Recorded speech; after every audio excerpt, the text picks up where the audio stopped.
बिस्मिल्लाहिर्रहमानिर्रहीम अस्सलाम वालेकुम। Welcome back to quality coaching academy Peshawar. Second year full test और आज ये फिजिक्स पोर्शन की तरफ। Question number 127, a charged particle moving with velocity v enters an uniform magnetic field b. The particles experience the largest deflecting force when the angle between v and b is। एक particle से और इसको हम project करते हैं किस चीज में? Uniform magnetic field. सपोज करें ये हमारे पास क्या है? यूनिफॉर्म मैग्नेटिक फील्ड है और इसमें हम एक चार्ज पार्टिकल को प्रोजेक्ट करते हैं। तो उसके बाद सुनिए, एक चार्ज पार्टिकल है, ये है क्यों हमने यहां पर प्रोजेक्ट किया, ठीक है? क्यों मोशन में है? तो जब भी चार्ज मोशन में होता है तो मैग्नेटिक फोर्स जरूर होगा, मतलब मैग्नेटिक फील्ड जरूर होगा। जब मैग्नेटिक फील्ड है और ऊपर से हमने मैग्नेटिक फील्ड अप्लाई भी किया है और एक मैग्नेटिक फील्ड चार्ज की वजह से पैदा हुआ, दोनों मैग्नेटिक फील्ड के इंटरेक्शन की वजह से एक फोर्स पैदा होगा जिसको हम मैग्नेटिक फोर्स कहते हैं या डिफ्लेक्टिंग फोर्स कहते हैं। और वो बराबर है किस चीज पर? F is equal to QVB sine of theta into n unit vector. तो कहता है लार्जेस्ट फोर्स होगा। कब होगा? जब एंगल 90 डिग्री हो। तो QVB into n unit vector ये कब होगा? जब एंगल 90 डिग्री हो। तो ऑप्शन कौन सा करेक्ट है? Option number C is the correct one. Question number 128, number of diodes in bridge wave rectifier. Bridge wave rectifier में नंबर ऑफ डायोड्स कितने हैं? वो है 4। अगर इस तरह आ जाए number of diodes in full wave rectifier तो फिर 2 होंगे। हालांकि ब्रिज वेव रेक्टिफायर भी फुल है, ठीक है, लेकिन अगर जनरल आ जाए तो जनरल हम 2 सेलेक्ट करेंगे। अगर मेंशन किया जाए जिस तरह मैंने यहां पर मेंशन किए ब्रिज वेव रेक्टिफायर तो फिर 4 होना है, ठीक है। और अगर आ जाए number of diodes in half wave rectifier तो फिर कितने हैं? 1 है। क्वेश्चन नंबर 129, क्वेश्चन नंबर 129 में क्या कहता है? If the electron in a hydrogen atom jumps from the third orbit to second orbit the emitted radiation has a wavelength. क्या होगा अगर R क्या हो? रेडबर्ग कांस्टेंट, ठीक है। ये है थर्ड एनर्जीशन और ये है सेकंड एनर्जीशन। अगर थर्ड से इलेक्ट्रॉन जंप लगाए, क्या करें? इलेक्ट्रॉन जंप लगाए, तो ये तो हमें पता है जब भी ट्रांजिशन होगा तो रेडिएशन एमिट होगा। तो इस रेडिएशन का वेवलेंथ कितना होगा? आपको पता है बच्चे, आपने पढ़ा भी है। क्या पढ़ा है? 1 over wavelength is equal to R into 1 over P square minus 1 over N square. ये पढ़ा है। P हायर एनर्जी शेल और N क्या है? ये लोअर एनर्जी शेल है, ठीक है। तो यहां पर लिखो R into 1 over 3 square minus 1 over 4 square. तो क्या होगा? R और यहां पर होगा 1 ओवर 9 माइनस 1 ओवर 4, ठीक है। सॉरी ये 2 स्क्वायर है, ठीक है। तो यहां पर एलसीएम 36 होगा। सो क्या बनेगा? 9 36 9 पे डिवाइड करे तो 4 बनेगा, 36 4 पे डिवाइड करे तो 9 बनेगा। तो क्या आ गया यहां पर आ गया 5R डिवाइडेड बाय 36, लेकिन ये 1 ओवर वेवलेंथ है। ये क्या है? 1 ओवर वेवलेंथ। तो वेवलेंथ आपके पास क्या होगा? वेवलेंथ होगा 36 डिवाइडेड बाय 5R। कौन सा ऑप्शन करेक्ट है? ये है 36 divided by FR। Option number A is the correct one. Clear होगी बात बच्चे? नाउ क्वेश्चन नंबर 130 में क्या कहता है? जरा गौर से देखिए बच्चे। If sorry, the radioactive nuclide 88 or 22 to 228 decay by the emission of 3 alpha decays. The nuclide X finally formed is एक न्यूक्लियाई रहे और ये 228 और यहां पर क्या है 88 कहता है 3 अल्फा डिके हो गए। कितने? 3 अल्फा डिके। तो यहां पर क्या होगा? देखो 3 अल्फा डिके, 4 कम करें तो 1 होगा तो 224, फिर 4 कम करें 220 होगा सेकंड डिके, फिर 4 कम करें तो थर्ड डिके होगा, मतलब यहां पर होगा 216। क्लियर हो गई बात? अब यहां पर देखिए 216 कितनों में है? सिर्फ एक में है। There is option number C X 216 और यहां पर क्या है 83 है। आ रही है समझ के नहीं आ रही? क्लियर हो रही है बात? अब यहां पर अगर मिसाल के तौर पर एमसीक्यू आ जाए, अच्छा इसमें ऑप्शन ये मैं सेलेक्ट करता हूं, अगर एमसीक्यू आ जाए एग्जैक्टली ये कि R22888 ये इससे बन गया X216 इंटू 83 है, 83 है। ठीक है, अब यहां पर 82 होगा। ठीक है, यहां पर अल्फा डिके कितना हुआ है? कितने अल्फा डिके? 1 2 3 4 5 6 7 8 9। तो नंबर ऑफ अल्फा डिके को फाइंड आउट करने के लिए क्या करना है? a minus A prime divided बाय 4। ये शॉर्टकट नोट करें अपने साथ। अब देखो बच्चे यहां पर a कितना है? 228 है। a प्राइम कितना है? 216 है डिवाइडेड बाय 4। 228 एंड 216 के दरमियान डिफरेंस कितना है? ये 444, ये 12 डिवाइडेड बाय 4 आ गई। देखो 4 1s are 4, 4 3s are 12। Number of alpha decay कितने हैं? 3, जो ऑलरेडी क्वेश्चन में भी मौजूद है। तो इस तरह भी क्वेश्चन आ सकता है कि एक रिएक्शन गिवन होगा और आपसे पूछा जाएगा कि नंबर ऑफ अल्फा डिके कितने हुए हैं। तो ये शॉर्टकट अपने साथ याद रखे बच्चे। ठीक है, नाउ क्वेश्चन नंबर 131 क्या है? The percentage of original quantity of radioactive material left after 5 half life is approximately 5 half life के बाद एक रेडियोएक्टिव एलिमेंट कितना बाकी रहेगा? परसेंटेज में मालूम करें। देखो first half life 50, second half life 25, third half life 12.5। ठीक है, परसेंटेज में करें।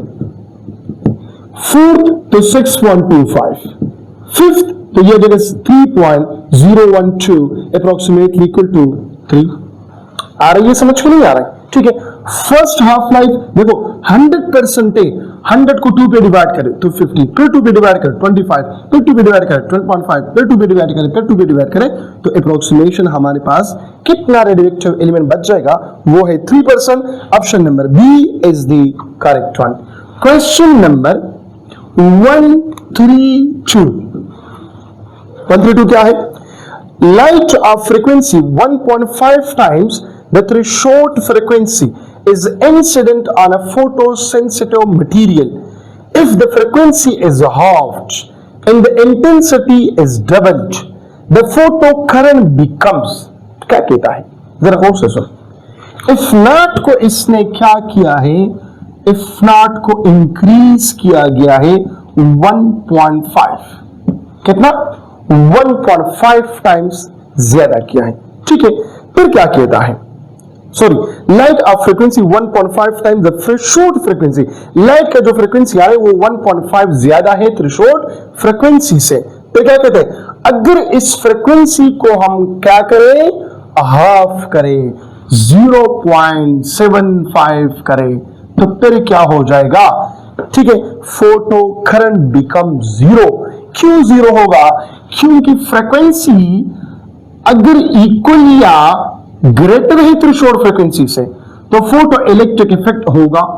ठीक है, लेकिन अगर फ्रीक्वेंसी कम है थ्रेशोल्ड फ्रीक्वेंसी से तो फोटो इलेक्ट्रिक इफेक्ट ही नहीं होगा। जब फोटो इलेक्ट्रिक इफेक्ट नहीं है मतलब इजेक्शन ऑफ इलेक्ट्रॉन नहीं है, इंटेंसिटी चाहे जितना भी ज्यादा हो, ठीक है, लेकिन फ्रीक्वेंसी मैच नहीं कर रहा तो इजेक्शन ऑफ इलेक्ट्रॉन नहीं होगा, और जो इजेक्शन ऑफ इलेक्ट्रॉन नहीं होता तो current will be equal to 0। Question number 130 option number D. Question 133, the positive temperature coefficient of resistance is for copper, carbon, germanium या electrolyte. Temperature coefficient of resistance alpha, change in resistance divided by original resistance into temperature. ठीक है, तो यहां पर क्या है, R T minus R naught divided by R naught into T. ये positive कब होगा, ये बच्चे पॉजिटिव तब होगा आर टी जब आर नॉट से गिवन हो तो अल्फा पॉजिटिव होगा। आर टी का मतलब क्या है, अगर टेम्परेचर की इंक्रीज से रेजिस्टेंस इंक्रीज होगा, टेम्परेचर के इंक्रीज से रेजिस्टेंस इंक्रीज होगा, और ये कंडीशन है किस चीज के लिए, कंडक्टर्स के लिए। किस चीज के लिए, कंडक्टर्स के लिए। तो यहां पे कंडक्टर कौन सा है, वो है copper. Option number C is the correct one. बाकी सब के लिए क्या होगा, वो नेगेटिव होगा, क्योंकि resistance is inversely proportional of temperature. किस चीज के लिए, सेमीकंडक्टर के लिए, इलेक्ट्रोलाइसिस के लिए, dye and dielectric material के लिए। ये बात याद रखिए। क्वेश्चन नंबर 134, 134 में क्या कहता है, जरा गौर से देखिए, सुने। 2 point charges, 2 coulomb and 6 coulomb. यहां पर तवज्जो के साथ देखें बच्चे। 134, क्वेश्चन नंबर 134 में है 2 पॉइंट चार्जेस हैं। एक का मैग्नीट्यूड है 2 कूलम, सेकंड का मैग्नीट्यूड है 6 coulomb. Repel each other with a force of 12 Newton. फिर क्या कहता है, अगर if a charge of -4 coulomb is given to each of these charges, the force will be, force क्या होगा, क्या कहता है। क्वेश्चन नंबर 134 कहता है 2 चार्जेस है, Q1 और Q2। Q2 है 6 कूलम और ये है 2 कूलम। कहता है इन दोनों के दरमियान जो रिपल्सिव फोर्स है वो कितना है, 12 न्यूटन है, 12 न्यूटन है। अब एक तीसरा चार्ज है जिसका 4 कूलम है, -4 कूलम क्या है, इसका मैग्नीट्यूड है।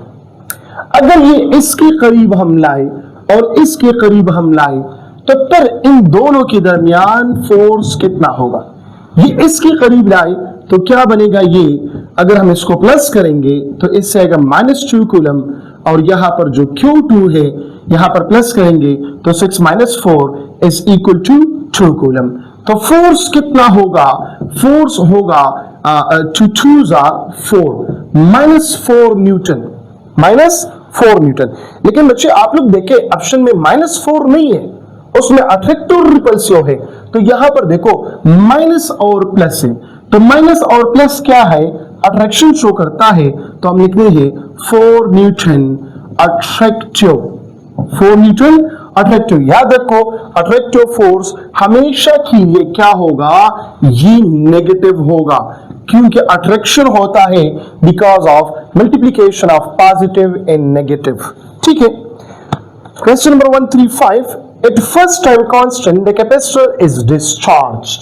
देखो चार्जिंग के लिए आपने पढ़ा है Q is equal to Q0 into 1 - e power -t divided by RC। ये चार्जिंग और डिस्चार्जिंग दोनों के लिए है। आप कहेंगे नहीं सर, हमने तो डिस्चार्जिंग के लिए ये पढ़ा है Q0 into e power -t divided by RC। नहीं बच्चे, आपने ये पढ़ा है कि फर्स्ट टाइम कांस्टेंट में, फर्स्ट टाइम कांस्टेंट के बाद चार्ज कितना बाकी रह गया आफ्टर वन टाइम कांस्टेंट। देखो बात याद रखें, चार्ज कितना हुआ है 63.7%। सपोज करें ये क्या हुआ है, चार्ज हुआ है। ठीक है, after one time constant charge कितना बाकी रह गया, वो है 36.3%। लेट सपोज, क्योंकि इन दोनों से क्या होगा, 100 होगा। देखो इतना बाकी रह गया तो वन टाइम कांस्टेंट में कितना डिस्चार्ज हुआ, इतना डिस्चार्ज हुआ, क्योंकि बाद में कितना रह गया है 36.3% लेके। तो डिस्चार्जिंग एंड चार्जिंग का जो कंपोजिशन है वो क्या है, सेम है। तो क्वेश्चन नंबर 135 में है ऑप्शन नंबर ए 63.3 है, और यहां पर क्या है 36.7% है। लेकिन ये क्या है, इतना चार्ज लेफ्ट है। ठीक है, आफ्टर वन टाइम कांस्टेंट। तो कितना चार्ज डिस्चार्ज हुआ है, वो है 63.3% of Q0। Now question number 136, 136 में क्या है बच्ची? है dimension of Coulombic constant. Question number 136, dimension of Coulombic constant. तो के बराबर है 1/4 पाई एप्सिलॉन नॉट, लेकिन हमें तो एप्सिलॉन नॉट का डायमेंशन भी पता नहीं है, तो क्या करेंगे? हम करेंगे कि F इज इक्वल टू के Q1 Q2 divided by R square. के बराबर है किस चीज की? F R square divided by Q1 and Q2। Unit लिख के तो यूनिट इसका क्या होगा? Newton metre square divided by coulomb square. Newton किसके बराबर है? Kilogram metre divided by second square. 1 metre square ही है तो मीटर क्यूब बनेगा, और कूलम की जगह ampere square multiply by second square. तो क्या बनेगा? Kilogram metre cube second power -4 and a power -2। Dimension क्या होगा? m l cube t power -4 a power -2। ये कौन सा ऑप्शन है? उसमें ऑप्शन करेक्ट करें तो देखो ml cube t power 4 a power -2, तो ऑप्शन नंबर कौन सा करेक्ट है? Option number A is the correct one 136 में। ठीक है, और इसका उल्टा क्या होगा? वो डायमेंशन होगा किस चीज का? परमिटिविटी का। एमसीक्यू आ सकता है, the base unit of Coulombic constant है, ये base unit of Coulombic constant है, ये ऐसा यूनिट ऑफ कूलम्बिक कांस्टेंट है, इसको उल्टा करे ऐसा यूनिट ऑफ परमिटिविटी हो जाएगा, इसको उल्टा करे बेस यूनिट ऑफ परमिटिविटी हो जाएगा, इसको उल्टा करे तो डायमेंशन ऑफ परमिटिविटी हो जाएगा। ठीक है, question number 137, the Coulombic force is increased. Interesting question है।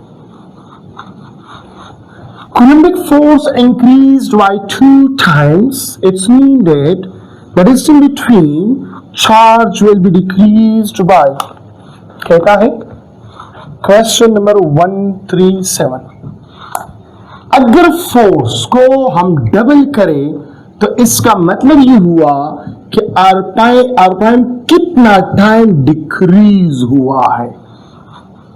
आपको पता है F is inversely proportional to R square। Double तो नहीं हो सकता, क्योंकि डबल करें तो ये 4 टाइम इंक्रीज होगा, 4 नहीं हो सकता, ये 16 टाइम होगा। तो क्या होगा? R divided bye √2। तो √2 हम लेंगे तो क्या बनेगा? ये 2 हो जाएगा।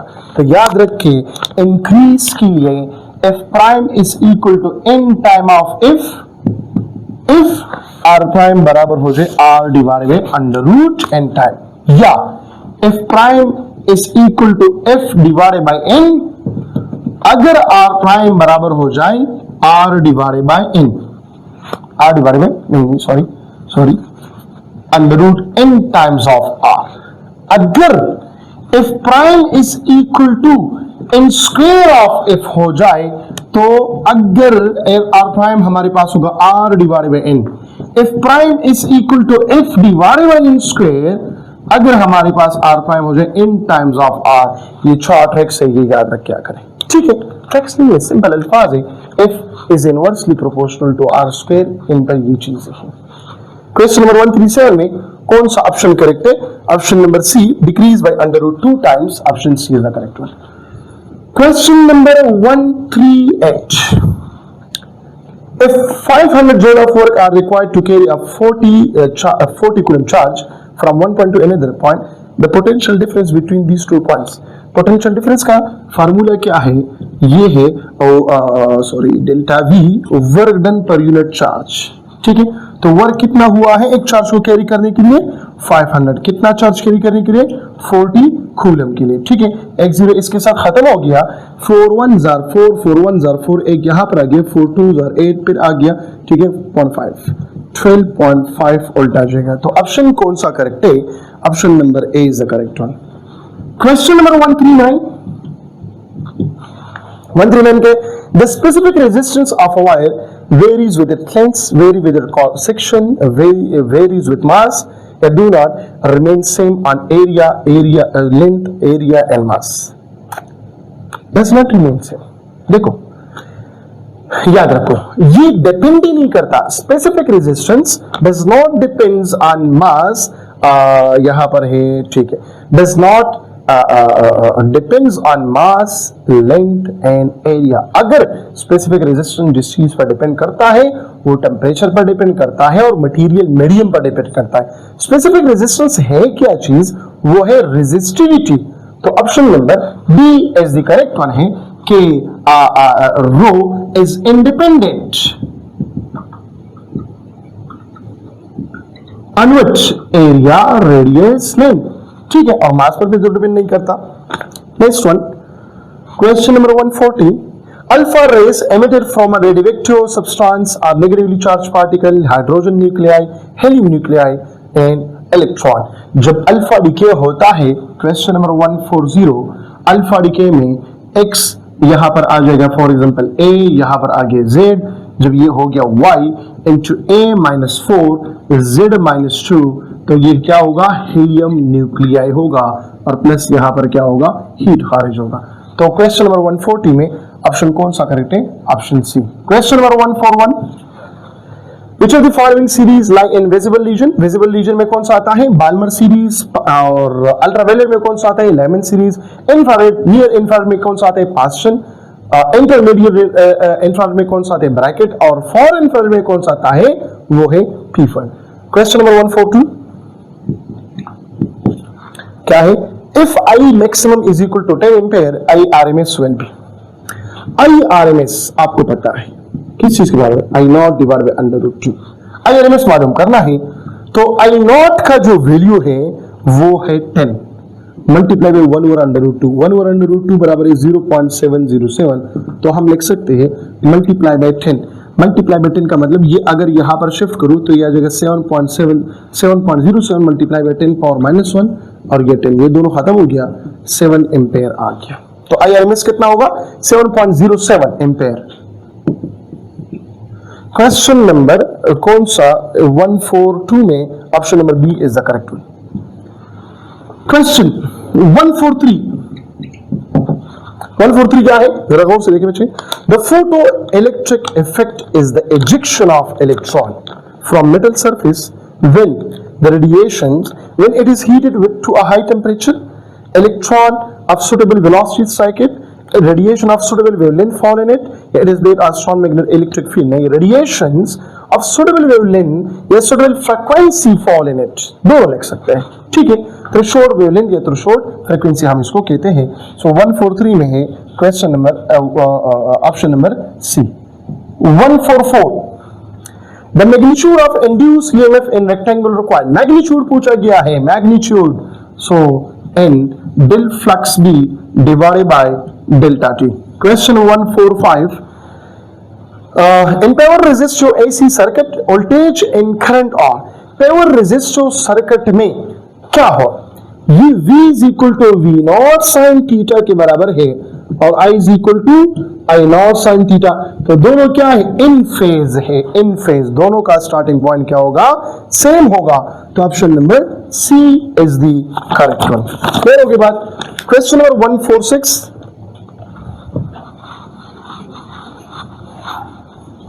Question number 146,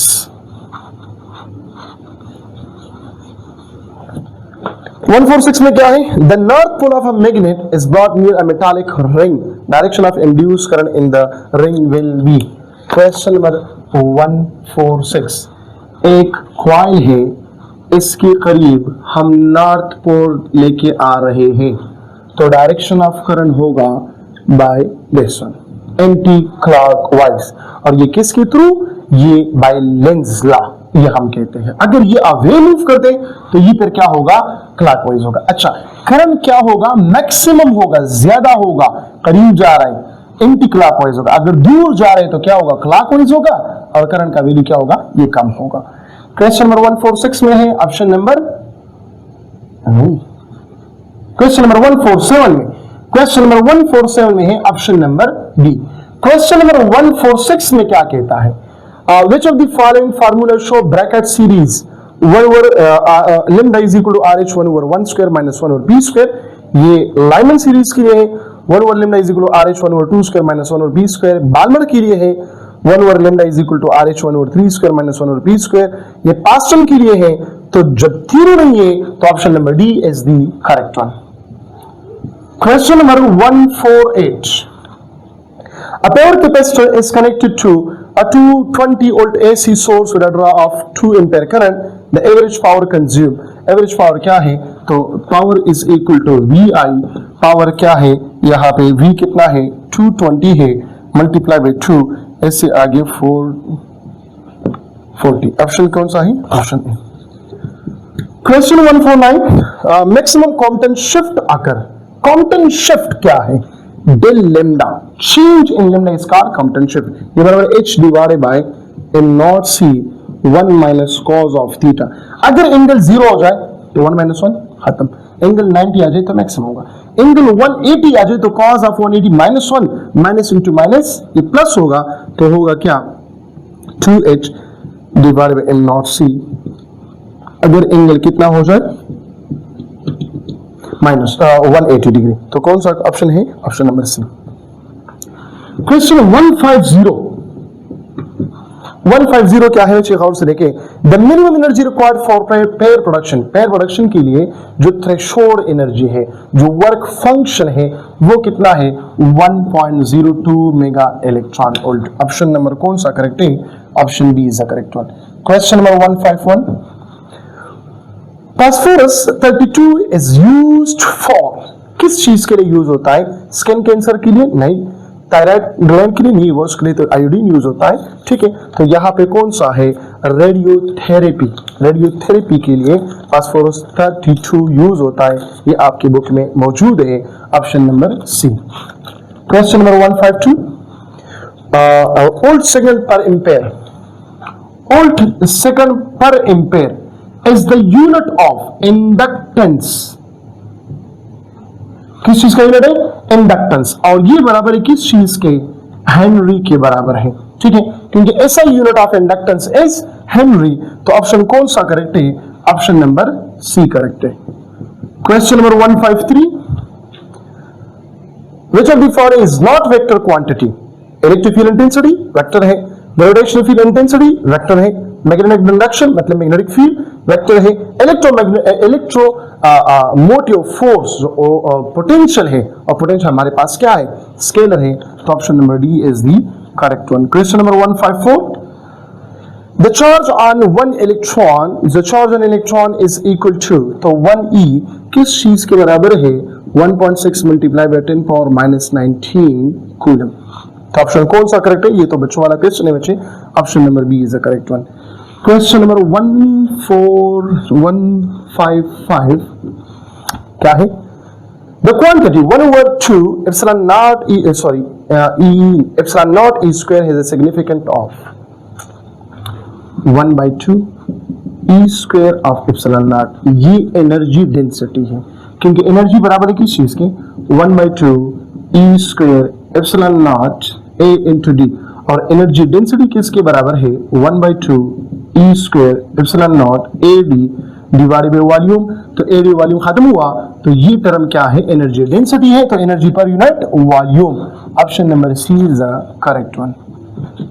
156, there are two charges each of 15 coulomb, the ratio of their forces acting on them। दो चार्जेस है, एक है 15 कूलम, दूसरा है 15 कूलम, दोनों इक्वल फोर्स लगाता है, ठीक है। ये हो गया F12 और ये हो गया F21। मैग्नीट्यूड की बात हो रही है, तो F12 का मैग्नीट्यूड डिवाइड करें F21 के मैग्नीट्यूड के ऊपर, तो इससे आएगा 1:1 आएगा। कौन सा आंसर है? Option number C is the correct one. 157, a wire is stretched, a wire of resistance 3 ohm is stretched to twice its original length, to twice its original length, the new resistance will be। देखो stretch हुआ है, जब stretching आया है तो इसका मतलब क्या हुआ? क्वेश्चन नंबर 157, स्ट्रेचिंग आया है तो R is directly proportional to L square. कितना हुआ है? ट्वाइस हुआ है, मतलब ये हुआ कि L प्राइम कितना है? L डिवाइडेड बाय 2L है, तो R प्राइम कितना होगा? ये 4L होगा। क्लियर हो गई बात, ठीक है। तो R प्राइम कितना होगा? 4 इंटू ओरिजिनल R होगा, और ओरिजिनल R कितना है? 3 है, तो 12 ओहम इसका आंसर होगा। ऑप्शन कौन सा करेक्ट है? Option number D is the correct one. 158, unit of electric field intensity. तो unit of electric field intensity क्या है? Electric field intensity force per unit test charge या पोटेंशियल ग्रेडियंट के फॉर्म में लिखे delta V divide by delta R. तो इससे क्या होगा, न्यूटन पर कूलम। इससे क्या होगा, वोल्ट पर मीटर दोनों मौजूद है, लेकिन उल्ट क्या है, V is equal to work done per unit charge joule per coulomb.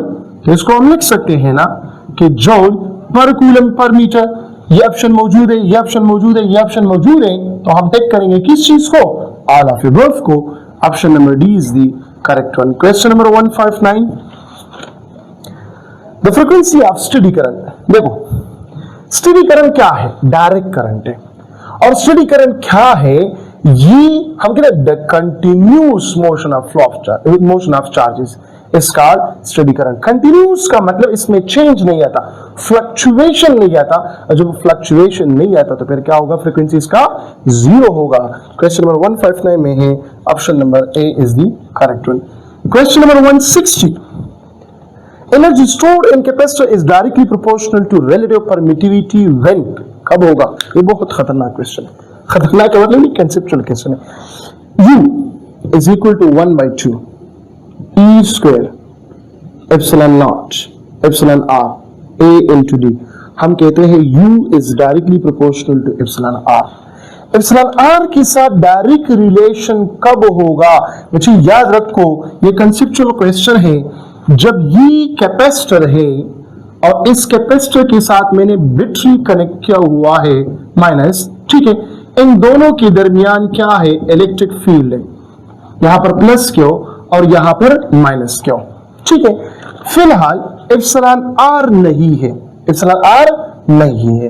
लेकिन जब मैंने एक मटेरियल मीडियम पुट किया यहां पर मैंने मटेरियल लिख दिया, सपोज करें मिका शीट मैंने रख दिया, तो अंदर जो मटेरियल है इसमें क्या होगा, पोलराइजेशन होगा। जब पोलराइजेशन होगा तो नेट इंटेंसिटी क्या होगा, कम होगा। लेकिन यहां पर वोल्टेज लगा हुआ है, वोल्टेज क्या करेगा, इस इंटेंसिटी जो कम हुआ है ये वापस क्या करेगा, इंक्रीज करेगा। E is equal to V into D। E is directly proportional to V। ये क्या करेगा, इसको कंप्लीट करेगा। तो डायरेक्ट रिलेशन कब होगा, व्हेन बैटरी इज कनेक्टेड। अगर बैटरी हम डिस्कनेक्ट करें तो फिर बचे इनवर्सली प्रोपोर्शनल होगा। क्यों इनवर्सली प्रोपोर्शनल होगा, क्योंकि U is equal to 1/2 E square epsilon naught AD into epsilon R। देखो इंटेंसिटी कम हुआ कि नहीं हुआ, यहां पे हम इंटेंसिटी को कांस्टेंट रखते हैं, ये कांस्टेंट हुआ, A कांस्टेंट है, B कांस्टेंट है, इस वजह से डायरेक्ट रिलेशन है। लेकिन जब आपने बैटरी को रिमूव किया तो E तो कांस्टेंट नहीं हुआ ना, E को हम कांस्टेंट नहीं लिख सकते। E का वैल्यू क्या है, Q डिवाइडेड बाय R, ठीक है, इनटू होल स्क्वायर होगा। आ रही है समझ के नहीं आ रही, Q divided by R square. और यहां पर एप्सिलॉन नॉट AD ये अपनी जगह पर छोड़े, इसके साथ सिर्फ क्या लगाए, एप्सिलॉन R लगाए। ये चीज कांस्टेंट है, ये कांस्टेंट है, ये कांस्टेंट है, 1/2 भी कांस्टेंट, ये मैं हटाता हूं, ठीक है। यहां पर आ जाएगा K square into Q square divided by R square multiply by epsilon R। K square का मतलब क्या, 1 डिवाइडेड बाय 4 pi square, 4 pi whole square into epsilon naught into epsilon R whole square multiply by epsilon R भी same है, ठीक है। तो यहां पर 1/4 पाई भी सेम है, ये भी खत्म करूंगा, ठीक है। लास्ट में सिर्फ आ जाएगा 1 epsilon naught epsilon R whole square, ये भी कांस्टेंट है तो मैंने हटा दिया, मल्टीप्लाई बाय एप्सिलॉन R। तो देखिए 1 ओवर एप्सिलॉन R आ गया, किस चीज के साथ, U के साथ। ये इनवर्सली प्रोपोर्शनल तब होगा अगर हम बैटरी को डिस्कनेक्ट करें। जब बैटरी कनेक्टेड हो तो फिर क्या होगा, डायरेक्ट रिलेशन होगा। क्वेश्चन नंबर 160 में ऑप्शन कौन सा करेक्ट है, option number A is the correct one. 161 in pure resistive circuit average power loss. Average power loss क्या होगा, यहां पर लिखवाता हूं। Question number 161, average power loss क्या है, एवरेज पावर लॉस बराबर है VRMS into IRMS, V0 divide by √2 I0 divide by √2। तो क्वेश्चन नंबर 161 में है option number B. Last question है 162, stopping potential is directly proportional to what, frequency, ठीक है। हाँ जी, डायरेक्टली प्रोपोर्शनल टू फ्रीक्वेंसी है। जितना इंटेंसिटी का फ्रीक्वेंसी ज्यादा है स्टॉपिंग पोटेंशियल उतना ज्यादा होगा, फ्रीक्वेंसी कम है तो स्टॉपिंग पोटेंशियल भी कम होगा, क्योंकि kinetic energy is directly proportional to frequency है। तो क्वेश्चन नंबर 162 में है ऑप्शन नंबर ए। ठीक है, फिर भी आप लोगों को जहां पर भी मसला हो, जिस क्वेश्चन में भी मसला हो बच्चे, आप लोग कमेंट सेक्शन में पूछ सकते हैं। अगले डिस्कशन में इंशाल्लाह उसका जवाब दे दूंगा। अपना बहुत सारा ख्याल रखिएगा। Thank you so much. Allah Hafiz.